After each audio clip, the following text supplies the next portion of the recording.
What is going on, lads, and welcome to a FIFA 15 Mythbusters. I'm going to have to talk kind of quietly, so I do apologise for kind of the quality of this video, just because my mum is asleep and next door I've got young children who are in school tomorrow, so I can't be ridiculously loud and animated and commentating like I usually do. But I kind of want to just put an unbiased, scientific look at what is going on with the pack market, basically, across for you guys to see. I don't want to start drama, I don't want to start a massive hate thing on Jack, I don't want to start a massive hate thing on Mark, Jubilant Gamer, the owner of the pack market. I don't want to do anything like that. I kind of just want to put you guys a point across that is taking a back seat, it is totally unbiased, it is educated, because I kind of think, without getting really personal insulting Jack, I kind of think what he's done is very uneducated and it's not scientific at all, and he's just using really bad evidence, and we'll come on to that in a sec. So I wanted to show you guys, basically, because I know you guys are young and there's nothing wrong about being uneducated at all. That is why people go to school, that is why people go to college, that is why people go to university. But it's up to other people to educate you and tell you how things work and the way things should be done.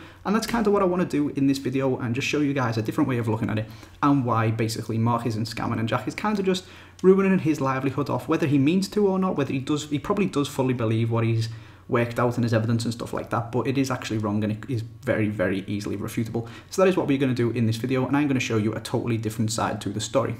Now, in the interest of being unbiased, if we take this all the way back to the start, one of the first things that was argued about was Mark removing Jack's discount code and stuff like that. And I have to say, I totally agree with Jack, that is totally wrong. He's bought him loyal fans, loyal users of the website, loyal customers, and he should get his fair share, and that was totally wrong for Mark to do that. And I do actually agree with Jack, and that was kind of, I think, where the argument started. I'm not really too sure, but then Jack went on to say that he's doing this not to hate on Mark because of that, but just because he genuinely thinks that this is a scam. So basically, I am going to show you why it isn't, and I think Jack does genuinely think that this is a scam and he's got his evidence and stuff like that, but I am going to show you why it is not.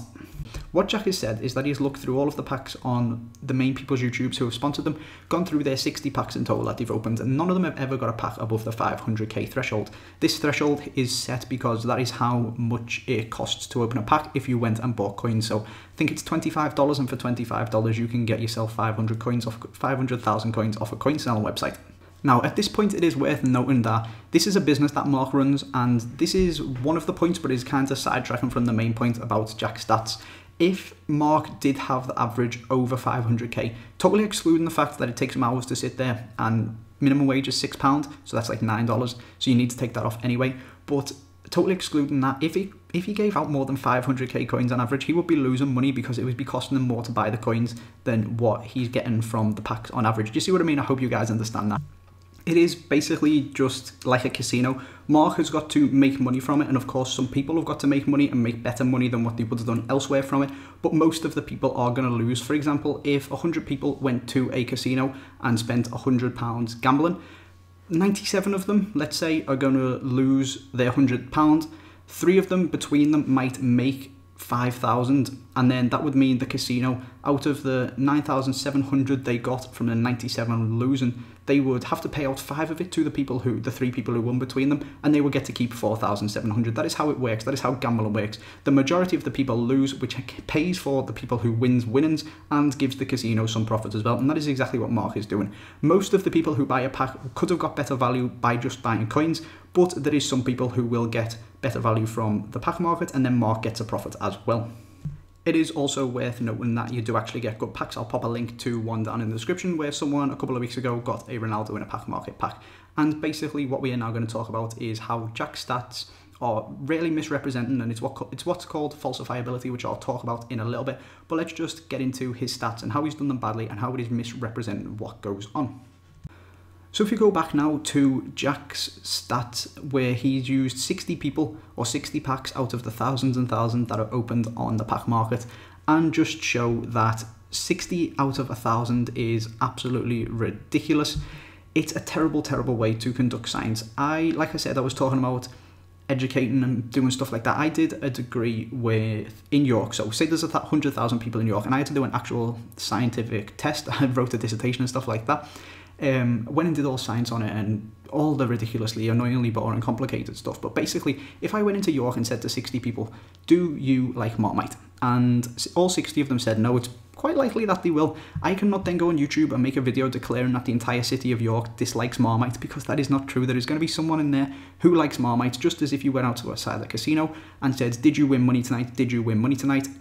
60 people out of 62, probably 61, are going to say, no, I lost a lot of money, or I lost some money. Whereas that one person who Jack just didn't happen upon will make some money from the casino, and in this case will make some money from the pack market, the tweet I was talking about before that I have popped down in the description. That is basically my first point, is that Jack has done his stats really badly, and what it's called is falsifiability. The very, very common argument that you guys might have heard about it, or rather the common example, is the white and black swan hypothesis thing.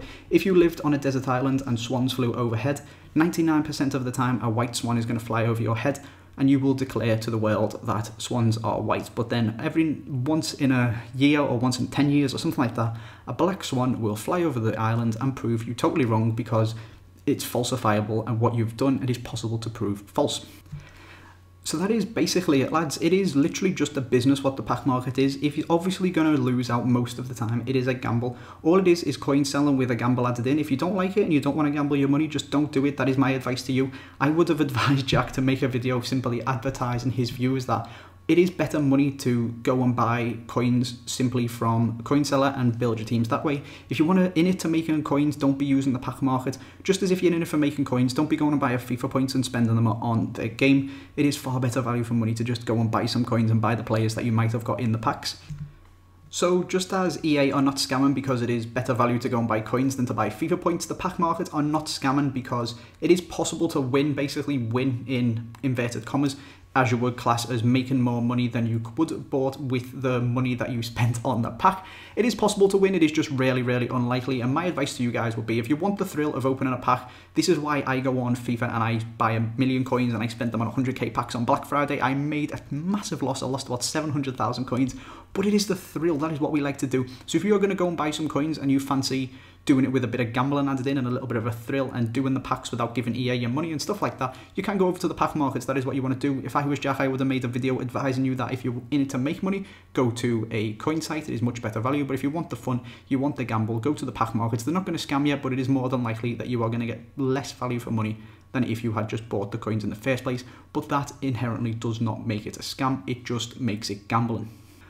So that is the end of the video, lads. It has been a FIFA 15 Mythbusters. Like I said, apologies for the quality of this video, the commentary, and I've just put a picture up and stuff like that. It's really late, and like I said, I don't want to go into massive editing and I can't talk loud and stuff like that. So it's a FIFA 15 Mythbusters. The myth is the pack market a scam? The answer is no, it is just gambling. Hope you guys have enjoyed it. I hope you drop a like on this video and spread it around. Thanks for watching. Make sure you subscribe if you're new and would like to see more stuff like this, and I will see you next time.